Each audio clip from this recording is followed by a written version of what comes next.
മോത്തി, പ്രതിയുടെ ശിക്ഷയുമായി ബന്ധപ്പെട്ട് ഇന്ന് ശക്തമായ വാദമാണ് രാവിലെ കോടതിയിൽ നടന്നത്. അതിൽ സ്വന്തം മാതാപിതാക്കളെയും സഹോദരിയും ഒക്കെ കൊലപ്പെടുത്തിയ ഒരു പ്രതിക്ക് അത് കൃത്യമായ ആസൂത്രണത്തോടെ മാനസിക നിലയിൽ യാതൊരു തകരാറുമില്ലാതെ സ്വബോധത്തോടെ ചെയ്ത ഒരു ക്രൈം, അങ്ങനെ ചെയ്ത ഒരു പ്രതിക്ക് തൂക്കുകയറിൽ കുറഞ്ഞൊരു ശിക്ഷയും പര്യാപ്തമല്ല, മാനസാന്തരത്തിന് യാതൊരു സാധ്യതയുമില്ല എന്ന് ശക്തമായ വാദമാണ് പ്രോസിക്യൂഷൻ മുന്നോട്ട് വെച്ചത്.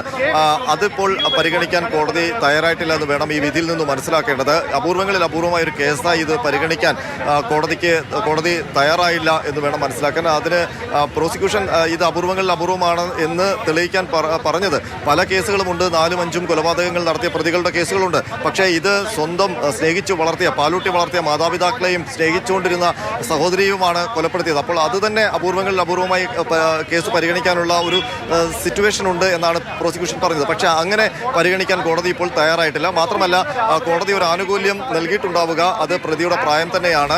ഈ പ്രതിക്ക് വളരെ ചെറിയ പ്രായമാണ്. അതുകൊണ്ട് തന്നെ മാനസാന്തരത്തിനുള്ള അവസരം ഇനിയും ഉണ്ട് എന്നാണ്. നേരത്തെ ശിക്ഷയിന്മേൽ ചെറിയ പ്രായമാണ് എന്നതിലപ്പുറം ചെറുപ്പം മുതൽ ഈ പ്രതി അനുഭവിച്ചിരുന്ന മാനസികമായ സമ്മർദ്ദത്തെക്കുറിച്ച്, വിഷമങ്ങളെക്കുറിച്ചും പങ്കുവച്ചതായാണല്ലോ മനസ്സിലാക്കാൻ കഴിയുന്നത്.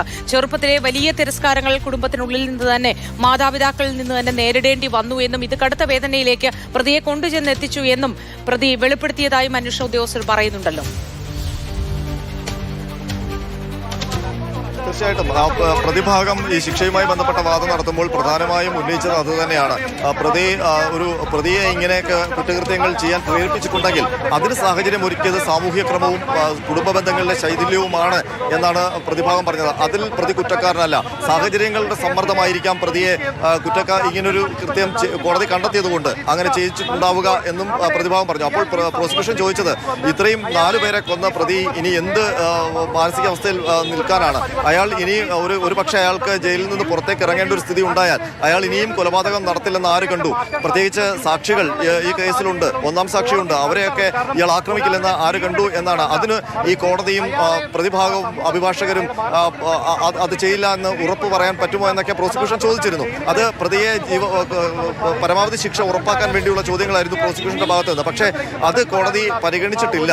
കോടതി പക്ഷേ ജീവപര്യന്തം കഠിന തടവ് എന്ന ഒരു നിലപാടിലേക്കാണ് എത്തിയത്. അത് പ്രതിയുടെ പ്രായം പരിഗണിച്ച് തന്നെ ആകണം, പ്രതിക്ക് മാനസിക നില തകരാറിലാണ് എന്നൊക്കെയുള്ള വാദങ്ങൾ. ഏത് ആനുകൂല്യമാണ് പ്രതിക്ക് ലഭ്യമായിരിക്കുന്നത് അറിയാൻ കഴിയുകയുള്ളൂ. പക്ഷേ അനന്തൻ, അപൂർവങ്ങളിൽ അപൂർവമായ ഒരു കേസാണെന്ന് എല്ലാവരും നിരീക്ഷിച്ച, കേരളം ഒന്നടങ്കം ഞെട്ടിത്തെറിച്ച കേസ്. ഏതെങ്കിലും തരത്തിൽ ഈ പ്രതി പുറത്തേക്ക് ഇറങ്ങിയാൽ പലതരത്തിലുള്ള ഭീഷണികൾ ഉണ്ടാകുമെന്ന കണക്കൂട്ടലൊക്കെ ഉണ്ടായിട്ടുള്ള ഒരു കേസാണ്. ഈ കേസിൽ എന്തുകൊണ്ടാണ് ശിക്ഷ ഇങ്ങനെ കുറഞ്ഞ് പോയത്? ജീവപര്യന്തത്തിലേക്ക് എന്തുകൊണ്ടാണ് എത്തപ്പെട്ടത്? അപ്പോൾ ഈ ആനുകൂല്യം എവിടെയോ ലഭ്യമായിട്ടുണ്ട്, അത് പ്രായം പരിഗണിച്ചിരിക്കാം, അതായിരിക്കാം അല്ലേ അനന്തൻ?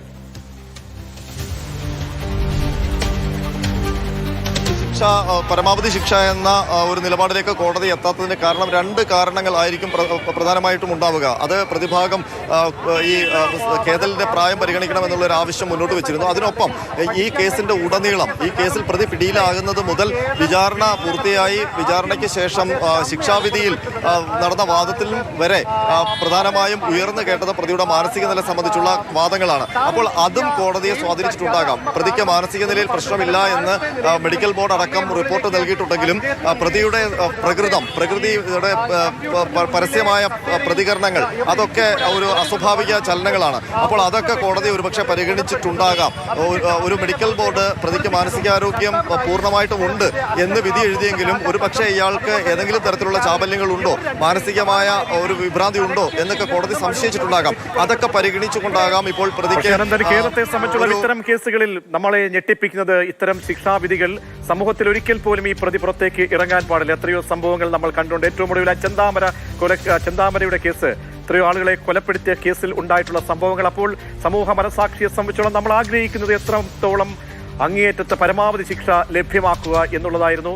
നിയമം എന്തൊക്കെ ഇനി കണക്കിലെടുത്തിരിക്കാം, ആ വിധി പറഞ്ഞ ജഡ്ജി എന്തൊക്കെ സാഹചര്യങ്ങൾ പരിശോധിച്ചിരിക്കാം എന്നത് വിധിയുടെ പൂർണ്ണരൂപം വരുമ്പോൾ മാത്രമേ ഉള്ളൂ. ഇത്തരം കേസുകളിൽ അപാന്റതടക്കം വെഞ്ഞാറമ്മൂട് കൊലക്കേസുമായി ബന്ധപ്പെട്ട അത്തരം കൊലപാതകങ്ങൾ, ക്രൂര കൊലപാതകങ്ങൾ, കൂട്ടക്കൊലപാതകങ്ങൾ നമ്മുടെ മുന്നിൽ ഉള്ളപ്പോഴാണ് ഈ നന്തൻകോട് കൊലപാതക കേസിൽ പരമാവധി ശിക്ഷ പ്രതിക്ക് കിട്ടും, ഒരു വധശിക്ഷയിലേക്ക് പോയേക്കാം നടക്കം സമൂഹം അങ്ങനെ പ്രതീക്ഷ പ്രകടിപ്പിച്ചത്. അതിലാണിപ്പോൾ ഒരു ജീവപര്യന്തം ശിക്ഷയിലേക്ക് പോയിരിക്കുന്നത്.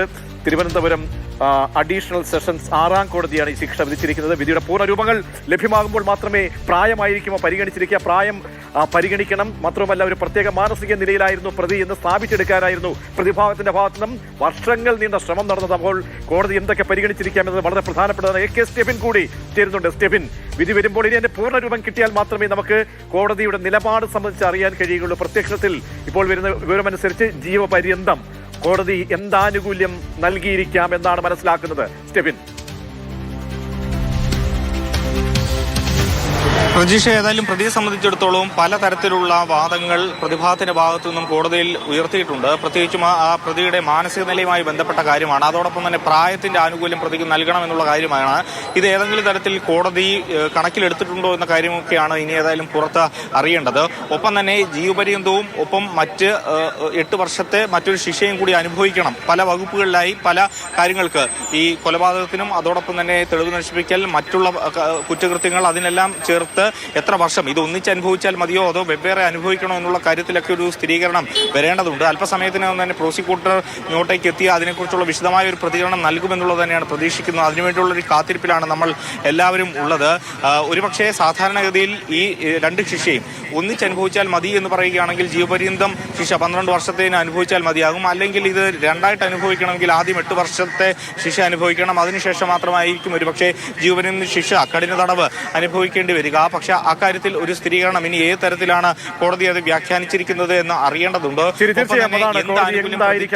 പ്രതിഭാഗത്തെ സംബന്ധിച്ചോളം പ്രതിഭാഗം ഉയർത്തിയ വാദഗതികൾ അത് പ്രധാനപ്പെട്ടത് സ്ഥാപിച്ചെടുക്കാൻ ശ്രമിച്ചത് മാനസിക നില സംബന്ധിച്ചായിരുന്നു. മാനസിക പ്രശ്നമുണ്ടെന്ന് സ്ഥാപിക്കാൻ ശ്രമിച്ചു.